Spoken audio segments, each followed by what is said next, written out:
안녕하세요. 저는 어느덧 칠순을 바라보는 60대 여자입니다. 아직 마음은 꽃다운 20대인데 정신을 차려보니 이렇게 훌쩍 나이만 먹었네요. 원래 고향에서 반평생 음식 장사를 했는데 나이가 먹으니 그것도 힘에 부쳐 딸에게 물려줬고요.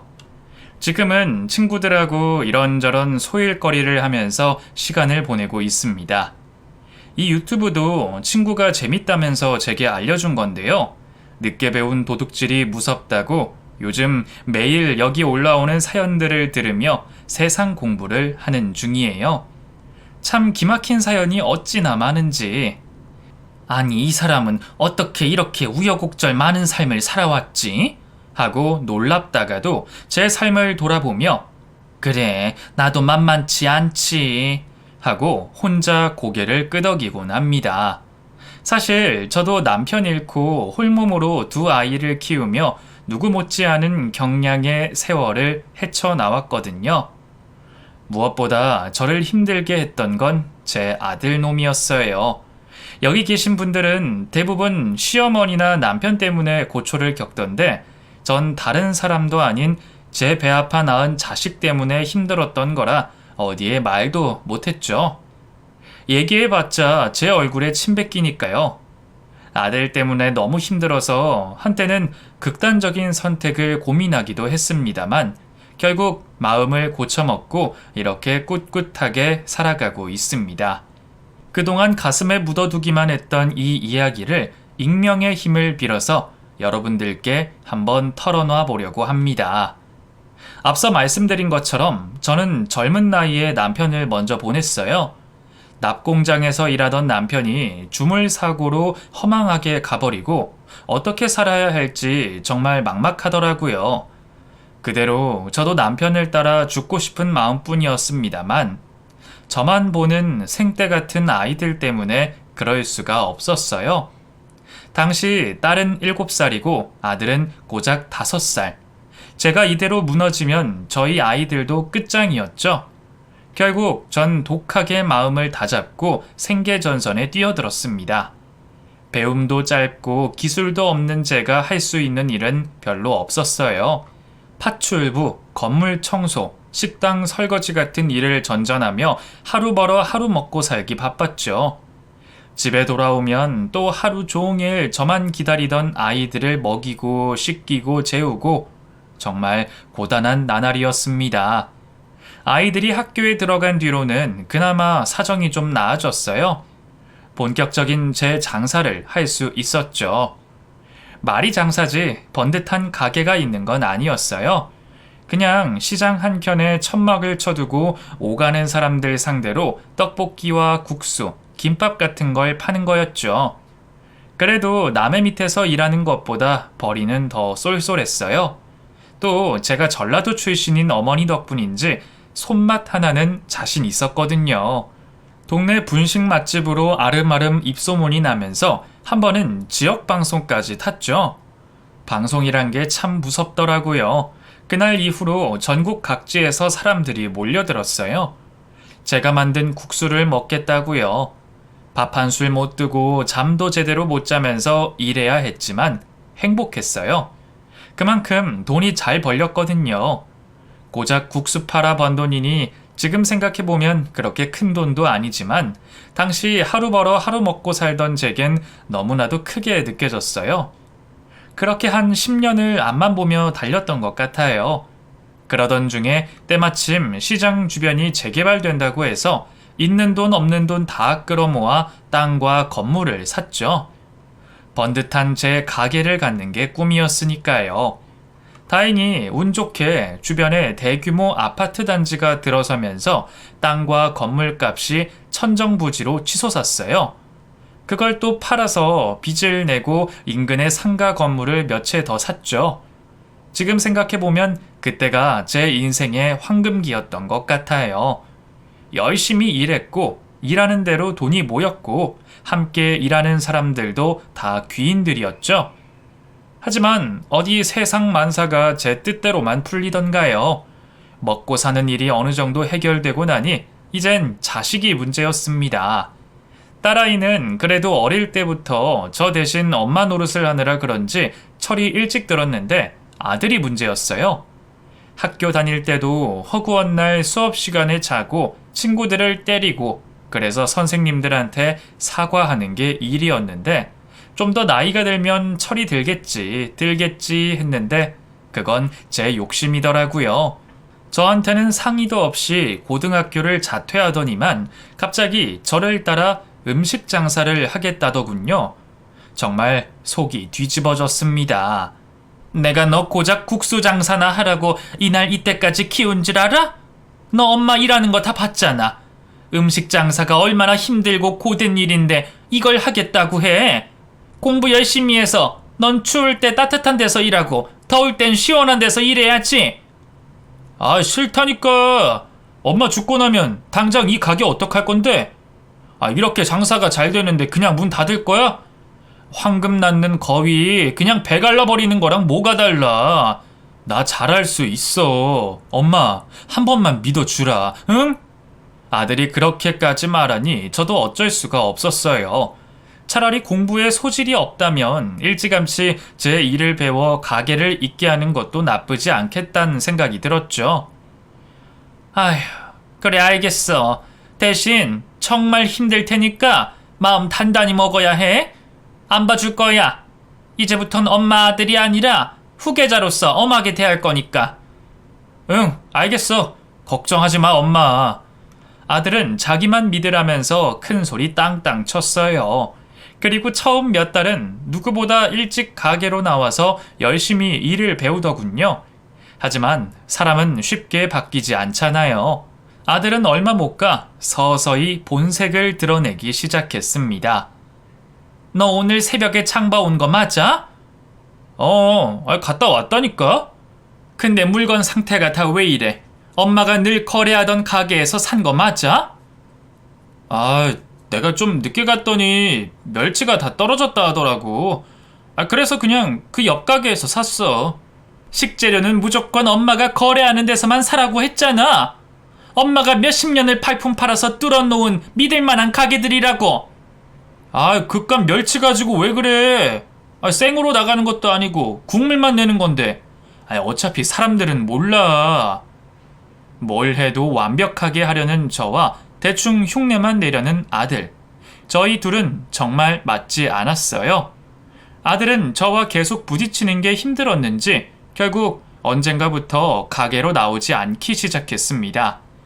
새벽에 장 보는 것, 밑준비 해두는 것, 하다못해 손님을 상대하거나 청소를 하는 것도 이 핑계 저 핑계로 하지 않았어요.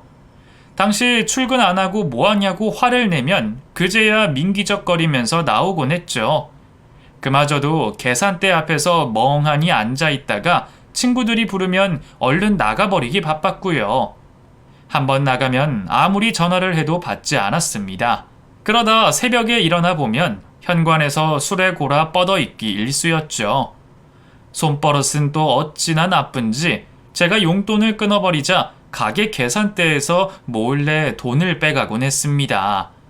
그때라도 따끔하게 야단을 쳤어야 하는데 어릴 때 일 때문에 제대로 신경을 못 써줬던 제 탓이라고만 생각했어요. 그저 좀 더 나이 먹고 철이 들면 나아지겠거니 했죠. 그런 제 바람이 하늘에 닿았던 걸까요? 언젠가부터 아들이 달라지기 시작했어요. 그 좋아하던 술도 마시지 않고 노름도 그만두더니만 갑자기 가게에 꼬박꼬박 얼굴 도장을 찍더군요. 도대체 무슨 일인 걸까 궁금했는데 아들이 확 바뀐 계기가 있었습니다. 바로 여자였죠. 어느 날 아들은 소개해주고 싶은 사람이 있다면서 집에 웬 여자를 데려왔어요. 아들보다 서너 살 어려 보이는 예쁘장한 여자였죠. 인사해, 순영아. 우리 엄마야. 엄마도 인사해. 내 여자친구야. 안녕하세요, 어머니. 김순영이라고 합니다. 순영이는 아들이 자주 가는 카페 아르바이트생이었는데 아들이 보고 첫눈에 반해서 맹렬하게 구애했다고 해요.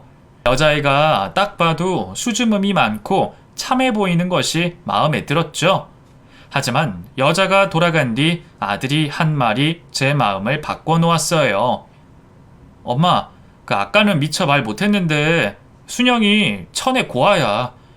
그러니까 결혼하면 엄마가 진짜 딸이라고 생각하고 잘 챙겨줘. 뭐? 고아? 왜 진작 말 안 했어? 당사자 앞에서 고아니 뭐니 하기 좀 그렇잖아. 그리고 나도 아빠 없는데 뭐. 그게 그거랑 같아? 천의 고아에 카페 아르바이트생이면 뭐 모아둔 돈도 별로 없겠네. 돈이야 우리가 많은데 뭐가 걱정이야. 몰라. 난 순영이 아니면 안 돼. 꼭 순영이랑 결혼할 거야.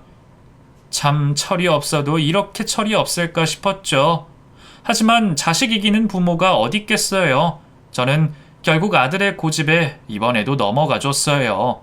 대신 조건을 붙였죠. 그래, 네가 그렇게 좋다니까 결혼은 허락하마. 대신 너 앞으로 가게 후계자로서 열심히 일해야 돼.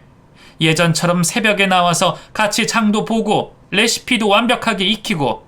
알았어? 이제 한 집안의 가장이 된 거니까 더는 망나니처럼 막 살면 안 된다고. 알았어 엄마. 약속할게. 결혼 허락해줘서 고마워. 역시 우리 엄마야. 그렇게 아들은 마침내 결혼식을 올렸어요.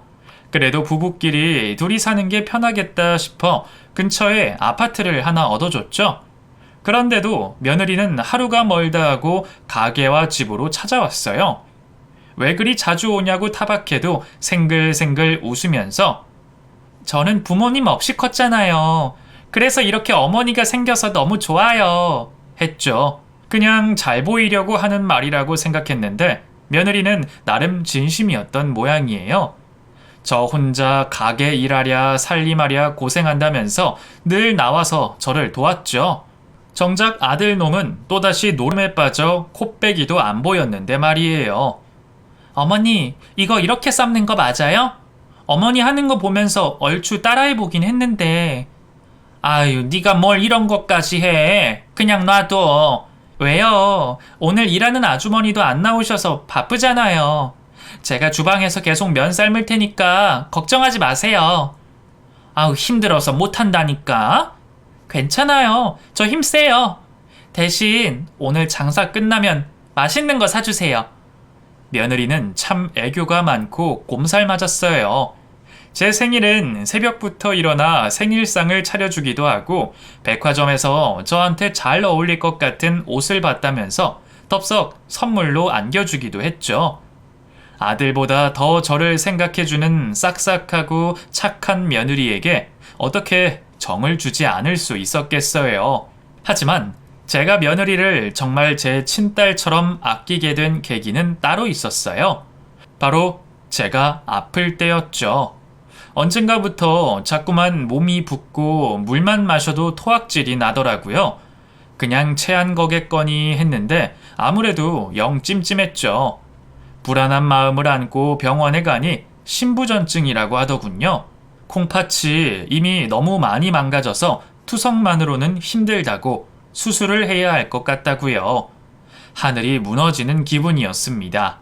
참담한 기분으로 집에 가서 딸과 아들 부부를 불렀죠. 제 병에 대해 이야기하니 누구도 쉽게 말문을 열지 못하더라고요. 그런데 바로 그때 며느리가 다가와 제 어깨를 꽉 끌어안더군요. 저도 모르게 울고 있었던가 봐요. 며느리가 제 눈물을 닦아주면서 글쎄, 울지 마세요, 어머니. 제가 제 신장 떼어드릴 테니까 아무 걱정 마세요. 하는 게 아니겠어요. 제 아들, 딸도 쉽게 하지 못하던 그 말을 며느리가 해준 거예요. 말만이라도 너무 고마웠어요. 부모 자식 간에도 떼주기 힘든 게 장기인데 그걸 선뜻 주겠다니 얼마나 마음이 예뻐요. 비록 조직형이 일치하지 않아서 받지는 못했지만 너무 큰 감동이었죠. 다행히 저는 공여자를 찾아 무사히 수술을 받을 수 있었어요. 그것도 다 며느리 덕분이었죠. 며느리가 병원에서 살다시피 하면서 의사와 간호사에게 매일같이 읍소했거든요. 우리 어머니 빨리 수술시켜달라고 말이에요. 그렇게 무사히 수술을 받고 건강해진 제게 또 하나 기쁜 일이 생겼어요. 바로 며느리의 임신이었죠. 손꼽아 기다리던 손주 소식에 얼마나 기뻤는지 몰라요. 그대로 며느리를 업고 춤이라도 추고 싶은 심정이었죠. 저는 며느리의 손을 꼭 잡고 그래, 기특하다, 기특해. 이제 홀몸이 아니니까 더욱더 조심하고 먹고 싶은 거 있으면 다 얘기하고 알았지? 하고 말했어요. 임신하면 친정엄마가 생각나서 서럽기도 하잖아요. 며느리가 그런 기분을 느끼지 않았으면 했죠. 며느리는 감사합니다, 어머니 하면서 상기된 얼굴로 고개를 끄덕였어요. 아들은 내가 아버지가 된다니 상상이 안 가네. 이 뱃속에 내 애가 있다는 거지? 하면서 얼떨떨한 반응이었죠. 하지만 내심 자기 애가 생긴다는 게 기쁜 눈치였어요. 남자들은 애가 생기면 비로소 철이 든다고 하잖아요. 저는 이제 아들도 좀 달라지겠거니 기대했죠. 하지만 아들은 여전히 밖으로 나돌기 바빴어요. 질 나쁜 친구들과 어울려 술이나 퍼먹고 화투를 쳤죠. 그러다 끝내 단단히 사고를 치고 말았습니다. 글쎄, 겁도 없이 사채를 끌어다가 친구 사업에 투자를 했지 뭐예요. 제대로 알아보지도 않고 돈을 10배로 불려준다는 친구 말에 혹해서 덥석 1억을 빚내서 준 거였어요. 정말 기가 막히죠? 아무것도 모르던 며느리는 갑작스럽게 들이닥친 사채업자들 때문에 혼비백산해서 저희 집으로 피신을 왔어요. 전 그 길로 아들을 불러다가 야단을 쳤죠. 하지만 아들은 오히려 적반하장으로 큰 소리를 쳤어요. 남자가 일하다 보면 실패도 좀 하고 빚도 생길 수 있는 거지. 아니, 아무리 그래도 어디 겁도 없이 사채를 끌어다가 써. 너 사채가 얼마나 무서운 건지 몰라? 그러게, 엄마가 진작 내 앞으로 미리 재산을 좀 줬으면 됐잖아. 그 돈 다 죽어서 저승에 싸갖고 갈 거야? 아니, 무슨 노친네가 돈 욕심이 그렇게 많아? 뭐? 너 엄마한테 그게 무슨 말버릇이야? 엄마가 다달이 너한테 주는 돈이 얼만데? 아이, 그깟 쥐꼬리만한 푼돈으로 뭘 할 수 있는데. 나도 이제 나이가 있잖아. 이딴 국수 장사 말고 진짜 제대로 된 내 사업을 하고 싶다고. 한 번만 도와주라, 엄마. 응? 아들은 갑자기 어디서 헛바람이 들었는지 투자 어쩌고 하는 회사를 차리고 싶다고 조르기 시작했어요. 저한테 딱 3억만 빌려달라고 하더군요. 하지만 아들의 뭘 믿고 그 큰 돈을 빌려주겠어요. 저는 새아가 얼굴 봐서 이번에 네가 진 그 사채 빚은 내가 갚아주마. 하지만 앞으로는 국물도 없어. 너도 이제 한 집안의 가장인데 네 앞가림은 네가 해야지. 언제까지 그렇게 철부지로 살 거야? 내일부터 가게로 나와서 일을 배우든 따로 네 밥벌이를 찾든 알아서 해. 앞으로는 한 푼도 못 주니까. 하고 단호하게 말했죠. 아니, 엄마, 정말 이럴 거야? 아니, 하나밖에 없는 아들한테 그 정도 돈도 투자 못해? 엄마가 그럴 능력이 없으면 내가 말도 안 해. 아니, 돈이 있는데 왜 못 주겠다는 건데? 나중에 죽으면 어차피 나한테 유산 줄 거잖아. 그거 미리 좀 땡겨 달라고. 자꾸 유산 거리는데 내가 언제 너한테 내 재산 물려준다고 했어? 전부 기부하고 죽을 거니까 꿈도 꾸지 마. 사실 전부 사회로 환원할 생각은 없었지만 아들이 정신 차리길 바라는 마음에 거짓말을 좀 했어요. 제 말에 아들은 더욱 난리를 쳤죠. 배신자라는 둥, 이것도 학대라는 둥, 죽어버릴 거라는 둥, 온갖 막말을 다 쏟아내더군요. 저는 그대로 방으로 들어가 문을 걸어 잠그고 모른 척했어요. 며느리와 곧 태어날 손주를 위해서라도 마음을 독하게 먹자는 생각이 들었죠. 이제라도 아들이 정신을 좀 차리고 사람 구실을 해야 며느리도 안심하지 않겠어요? 만삭의 몸을 이끌고 사채업자를 피해 도망쳐온 며느리가 새삼 가엾게 느껴졌습니다. 아들은 제 분에 못 이겨서 난동을 부리다 결국 밖으로 나가버렸어요. 아마 또 친구들을 만나서 술이나 퍼먹을 게 뻔했죠. 저는 다시 밖으로 나와 며느리에게 미안하다 아가, 내가 자식 농사를 잘못 지어서 엄한 너만 고생시키는구나 하고 사과했어요. 며느리는 아니에요 어머니, 이게 어머니 잘못은 아니잖아요. 괜찮아요 하면서 웃어줬죠. 그래서 전 정말 며느리가 괜찮다고 생각했던 것 같아요. 괜찮을 리가 없는데 말이죠. 그로부터 며칠 뒤 며느리는 만삭의 몸을 이끌고 잠적해버렸어요. 더는 아들에게 희망이 없다고 생각했던 걸까요? 친정도 없는 애가 어딜 간 건지 핸드폰도 두고 가버려서 연락할 방도가 없었죠. 저는 아들에게 며느리를 찾아오라고 닥달을 했지만 아들은 들은 척도 하지 않았어요. 나 싫다고 도망간 여자를 내가 미쳤다고 찾아? 엄마도 그냥 걔 잊어. 내가 다른 더 좋은 섹시 데리고 올 테니까. 그게 무슨 말도 안 되는 소리야. 새아가는 그렇다 쳐도 뱃속에 있는 애는 어떡할 건데? 걔가 나한테 그랬어. 애 지울 거라고. 그러니까 지웠겠지 뭐. 어차피 애 같은 거 갖고 싶지도 않았어. 나 혼자 건사하기도 힘든데 애는 무슨 애야? 차라리 잘 됐어. 잘 됐다니 그게 무슨... 그만 좀 해. 난 걔 나가서 속 시원해. 오히려 다시 이 집구석으로 기어 들어오면 가만 안 둘 거야. 그래도 지 부인인데 참 모질게도 말한다 싶었어요. 하지만 아들은 저에게 내색하지 않았던 것일 뿐 며느리가 도망친 충격이 꽤 컸던 것 같아요. 어느 날 갑자기 저한테는 말도 없이 연고 없는 시골로 내려가 버렸거든요. 그리고는 집에 틀어박혀 허구한 날 술만 퍼마셨죠. 아들에게 다시 올라오라고 이대로 엄마 얼굴 안 볼 거냐고 애원해도 소용없었어요. 찾아가면 미치는 사람처럼 소리만 지르면서 꺼지라고 욕했죠. 딸은 아들이 정신과 치료가 필요할 것 같다고 말했어요. 하지만 차마 인정할 수가 없더라고요. 제 아들이 손 쓸 수 없을 만큼 폐인이 됐다는 걸요. 1년만 더 두고 보자. 1년만 더 두고 보자. 그렇게 3년이란 시간이 흐르고 말았습니다. 그러던 어느 날이었어요. 아들이 사는 마을 이장에게서 연락이 왔습니다. 철호 어머니, 빨리 좀 와보셔야겠습니다. 철호 이놈의 자식이...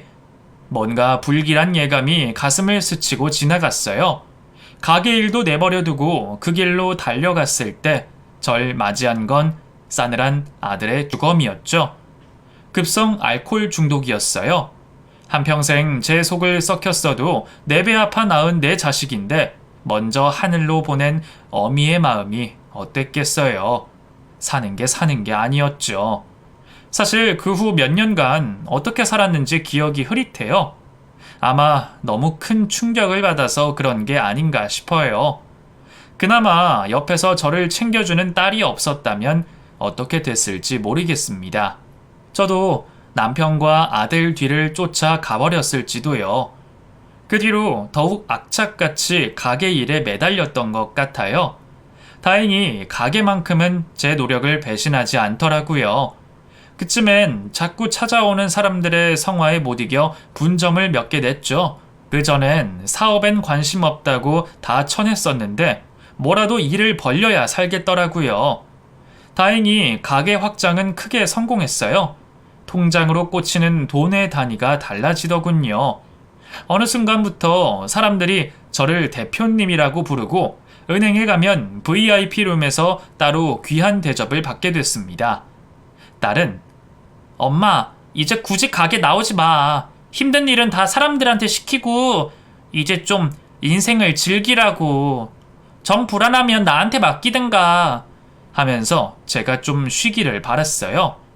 하지만 쉬는 게 겁나더라고요. 시간이 생기면 또 몹쓸 생각만 들 것 같아서 더욱더 일에 매달렸죠. 그날도 그랬어요. 직원들을 일찍 퇴근시키고 혼자 남아 주방과 홀을 정리하고 있었죠. 그런데 그때 가게 문이 열리면서 웬 남자가 들어오더라고요. 키가 제법 커서 다 큰 성인인 줄 알았더니 얼굴에 아직 앳된 끼가 가시지 않은 어린애였어요. 이제 한 16, 17쯤 됐을까? 부리부리한 눈이며 두툼한 입술이 왠지 모르게 낯이 익었죠. 가게 영업 끝났는데요. 제 말에 남자애는 그게 아니라 여기 엄마가 꼭 가보라고 해서요. 하고 안으로 들어섰어요. 그리고는 저 모르시겠어요? 저희 엄마 이름은 김순영이라고 합니다. 아버지는 얼굴도 본 적 없지만 박철자 호자 되시고요. 그 말에 저는 그대로 다리에 힘이 풀려 주저앉고 말았어요. 남자애가 얼른 다가와 그런 저를 부축했죠. 괜찮으세요? 네가 우리 철호 아들이라고? 내 손주라고? 네, 맞아요. 그래, 당신 만삭이었으니까 애를 지우진 못했겠지. 그래서 그냥 낳았나 보구나. 낳고서도 독하게 한 번을 안 보여줬어. 우리 철호는 결국 지 아들 얼굴 한 번 못 보고 가버린 거야. 손주의 얼굴이 제 아들을 쏙 닮아 있어서 더욱더 눈물이 나더라고요. 저는 처음 보는 손주를 끌어안고 펑펑 울었어요. 그리고 뒤늦게 정신을 차리고 갑자기 여긴 왜 온 거냐고 물었죠. 그러자 뭔가를 얘기하려던 손주가 이내 한숨을 쉬더라고요. 그리고는 핸드폰을 꺼내 어디론가 전화를 걸더군요. 여보세요? 엄마. 난 도저히 얘기 못하겠어. 그냥 엄마가 해. 하더라고요. 전화를 끄는 손주에게 도대체 무슨 일이니? 하고 물어도 조개처럼 꾹 입을 다물고 아무 말도 하지 않더군요. 그렇게 얼마나 시간이 흘렀을까요? 곧 가게 문이 열리고 웬 여자 한 명이 안으로 들어섰습니다. 전 제 두 눈을 의심했어요. 그 자리엔 17년 전 사라진 며느리가 서 있었거든요. 그동안 무슨 일이 있었던 건지 가뜩이나 말랐던 몸은 더욱 홀쭉해지고 얼굴은 피골이 다 상접해서 말이 아니더군요. 안절부절 제 눈치를 보던 며느리가 어머니, 그동안 잘 지내셨어요? 하고 입을 여는데 그 순간 울컥 무언가가 치밀어 올랐습니다. 그동안 쌓아둔 며느리에 대한 원망이었겠죠. 평생 다신 안 볼 사람처럼 지 서방까지 버리고 갔냐니 무슨 염치로 여길 찾아왔어? 아가씨한테 그 소식은 들었어요. 죽었다고. 며느리가 저 모르게 딸과는 연락을 하고 지냈던 모양이에요. 며느리의 입에서 죽은 아들 얘기가 나오자 더욱 화가 나더군요. 저는 그런데도 그동안 얼굴 한번 비추지 않은 거냐? 너 그러는 거 아니다. 아무리 둘이 안 맞아서 갈라섰다고 해도 몇 년을 살맞대고 산 부부인데 남편이 죽었다는데 어쩜 그렇게? 너 우리 철호가 너 떠난 뒤로 얼마나 힘들어했는지 아니? 애가 말은 안 해도 허구한 날 술 퍼마시고 울고 불고 그러다가 술병 나서 가버린 거야. 너 때문에 내 아들이 죽은 거라고. 제가 뭐라고 드릴 말씀이 없어요, 어머니. 죄송해요. 며느리는 어느새 두 눈에서 닭똥 같은 눈물을 뚝뚝 흘리면서 흐느끼기 시작했어요. 하지만 그 모습조차 밉고 원망스럽더라고요. 전 그대로 돌아서서 일 없다. 난 다시 너 볼 생각 없으니까 내 앞에서 사라져. 하고 매몰차게 얘기했습니다. 하지만 며느리는 나가긴커녕 오히려 제게 더 가까이 다가왔어요. 그리고는 그때까지 잠자코 자기 옆에 서 있던 손주를 제 앞으로 들이밀더군요. 성주야, 할머니한테 인사는 드렸어? 어머니, 얘가 제 뱃속에 있던 그 아이예요. 어머니 손주요. 하더군요. 전 기가 막혔어요. 제가 음식 장사로 성공했다는 말을 듣고 이제 와서 손주를 앞세워 재산을 탐내는 건가 싶었죠. 그래서 뭐, 내 아들은 이제 죽고 없는데 그 아들의 아들을 데려왔으니까 대신 끼고 살라는 거냐? 내가 네 속을 모를 줄 알아? 17년 동안 없는 사람처럼 연락 뚝 끊고 지 서방 죽어도 나 몰라라 하더니만 이제 와서 이렇게 손주랍시고 네 아들 데리고 나타나선 내 재산 훔쳐가려고? 에이, 이 망할 것, 부끄러운 줄 알아라. 어머니, 그런 게 아니에요. 아니긴 뭐가 아니야. 난 너한테도 네 아들한테도 내 돈 한 푼도 못 준다. 내 아들이 살아 돌아오면 모를까 10원 한 장 못 줘. 그런 게 아니라니까요. 벼랑간 발악악을 쓰는 며느리 때문에 전 깜짝 놀라 말문이 막혔어요. 며느리는 그동안 한 번도 저한테 맞서 목소리를 높인 적이 없었거든요. 제가 말없이 쳐다만 보자 며느리는 막힌 뚝이 터진 것처럼 자기 얘기를 쏟아내기 시작했어요. 정말 충격적인 얘기였죠. 저 사실 암이에요, 어머니. 말기라서 얼마 못 산대요. 길어야 3개월이래요. 누군가 제 뒤통수를 한 대 때린 것처럼 정신이 혼미해졌어요. 저도 모르게 며느리에게 한 발짝 다가가 다시 물었어요. 뭐라고? 누가 암이라고? 어머니가 저한테 얼마나 잘해주셨는데 그런 어머니 버리고 혼자 도망쳐서 이렇게 벌 받는 건가 봐요. 갑자기 그게 무슨 소리냐? 제대로 좀 말해봐. 병원 가서 확실히 검사 받은 거 맞아? 네, 못 믿겠어서 병원을 3군데나 더 가봤어요. 다들 똑같이 말하더라고요. 혈액암 말기라고. 치료를 해보겠지만 별 가망이 없다고. 마음의 준비를 하라고요. 아니, 그게 무슨... 전 괜찮아요. 암으로 죽든 교통사고로 죽든 뭐든 다 괜찮은데 우리 성주는 어떡해요, 어머니. 얼굴 한 번 못 본 지 애비도 그렇게 허망하게 가버렸는데 이젠 엄마까지. 우리 성주 눈에 밟혀서 저 죽어도 편하게 눈 못 감을 것 같아요. 전 울고 있는 며느리와 그 옆에 선 손주 녀석을 번갈아 바라봤어요. 손주는 그때까지도 반항적인 눈초리로 저를 노려보고 있었죠. 저희 성주 좀 부탁드려요, 어머니. 저는 미워하셔도 되지만 이 애는 아무 잘못이 없잖아요. 어머니의 하나뿐인 손주인데 저 죽고 나면 이 험한 세상에 혼자 남겨두실 거예요? 제가 고아로 커서 누구보다 잘 알아요. 혈혈단신으로 이 세상 헤쳐나간다는 게 얼마나 외롭고 힘든 일인지. 어머니가 제발 우리 성주 걷어주세요. 네? 며느리는 거의 무릎이라도 꿇을 기세로 제게 애원하기 시작했어요. 그 모습을 보고 있자니 순간적으로 마음이 약해지더라고요. 하지만 죽은 제 아들 얼굴을 떠올리며 다시 마음을 독하게 먹었어요. 지금 생각해보면 참 우습죠. 아들은 원래부터 술만 퍼먹으면서 망나니로 살았잖아요. 따지고 보면 며느리 때문에 죽은 게 아니라 지가 그 망할 술을 못 끊어서 죽은 거죠. 하지만 그땐 그렇게 생각할 수가 없었어요. 그냥 누구라도 원망할 대상이 필요했던 것 같아요. 내 아들은 죽게 내버려 두고 네 아들은 살려달라는 거니? 사람이 어쩜 그렇게 염치가 없어, 염치가! 어머니, 제발 부탁드려요. 네? 그렇게 서로 얼마나 실갱이 아닌 실갱이를 했을까요?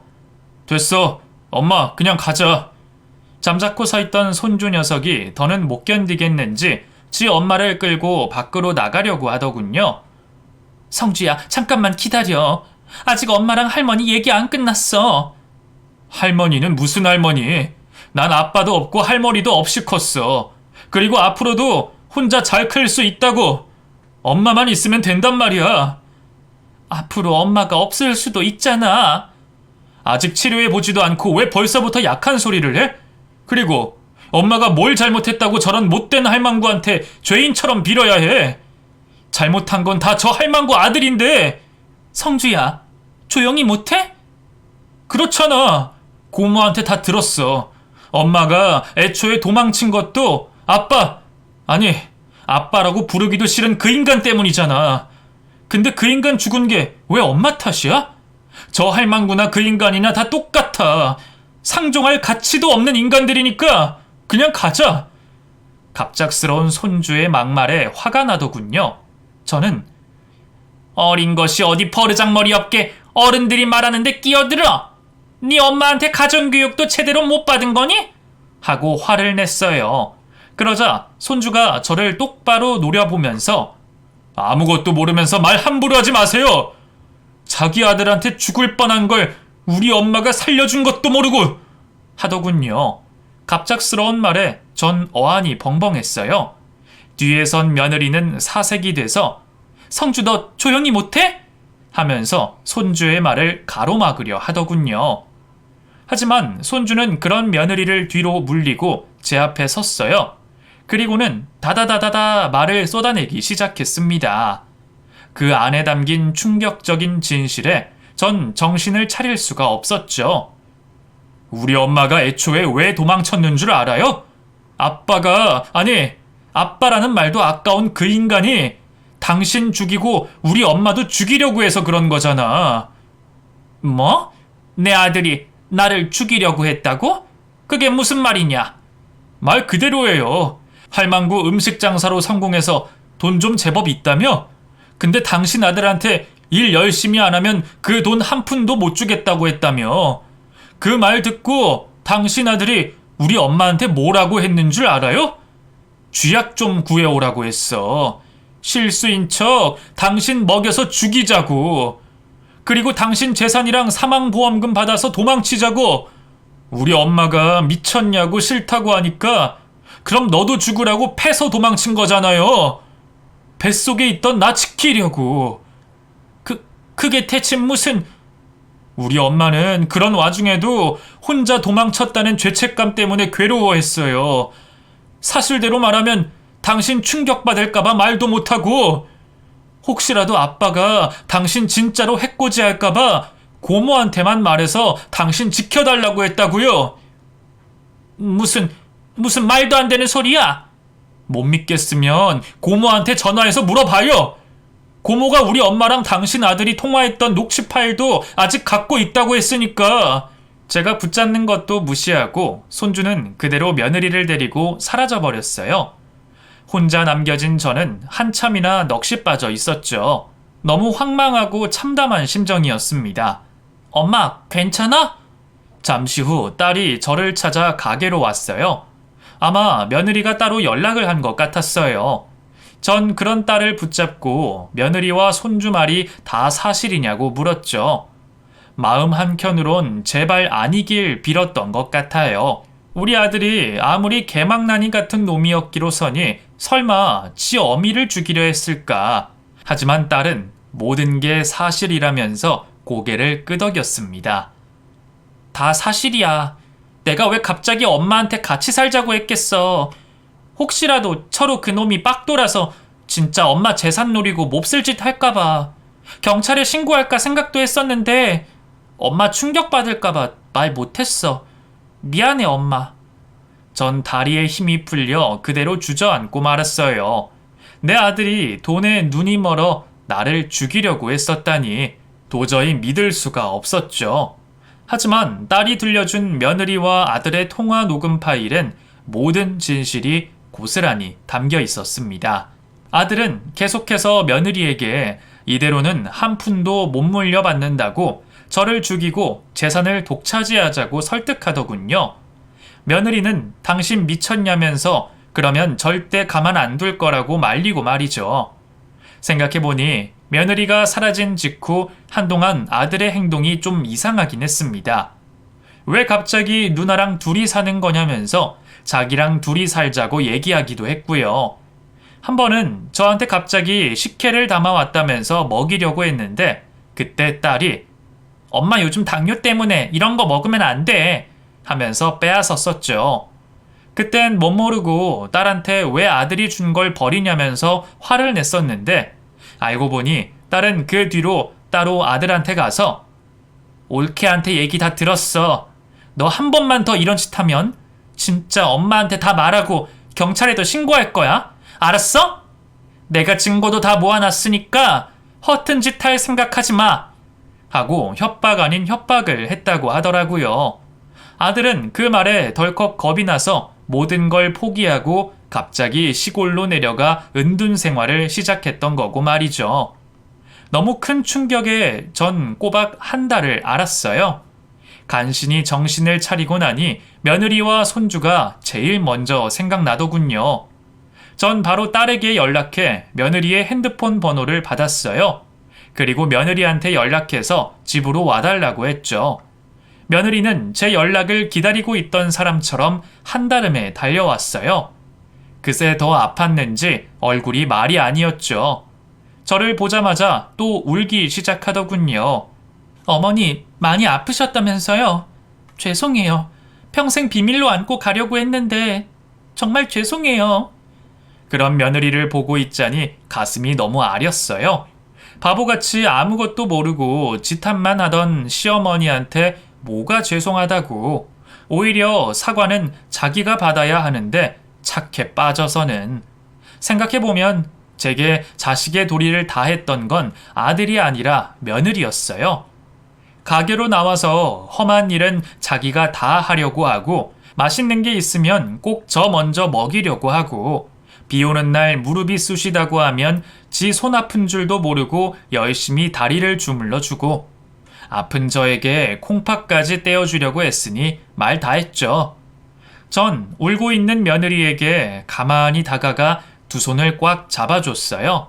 그리고는 어른이 돼선 네 속도 몰라주고 자식을 잘못 키운 건 난데 그 죄를 내가 아니라 네가 다 받게 해서 정말 미안하다 아가. 정말 미안해. 내가 이 죄를 어떻게 갚으면 좋겠니? 아니에요 어머니. 그게 무슨 말씀이세요?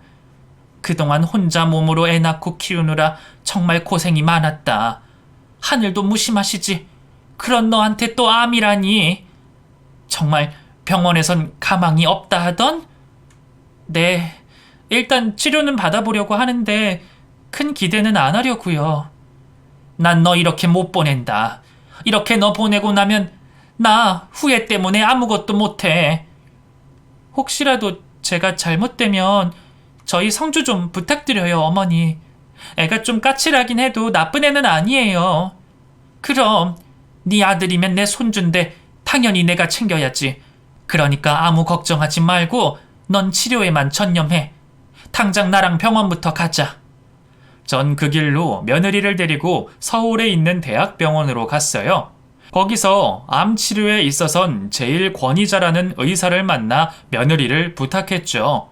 그 뒤로 길고 지난한 항암 치료가 시작됐어요. 의사는 3개월도 못 살 거라고 했지만 하늘에서 천사 같은 며느리에게 좀 더 시간을 주셨던 걸까요?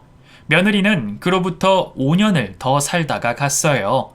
그 5년은 제 인생에서 제일 행복한 시간이었답니다.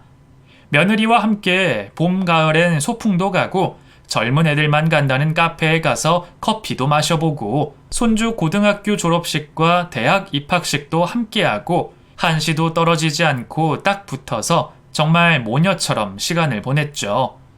며느리가 죽은 뒤로는 한동안 정말 힘들었어요.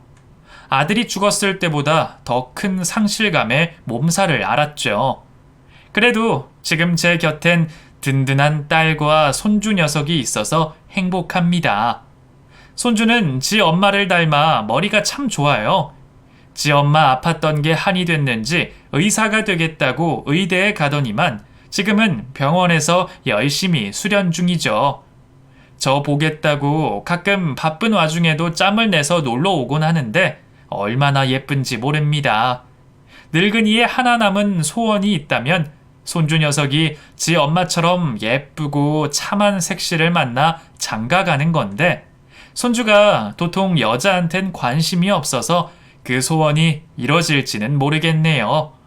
그래도 너무 욕심내지는 않으려고 합니다. 지금도 충분히 행복하니까요. 긴 사연 들어주셔서 감사합니다. 모두 행복하세요.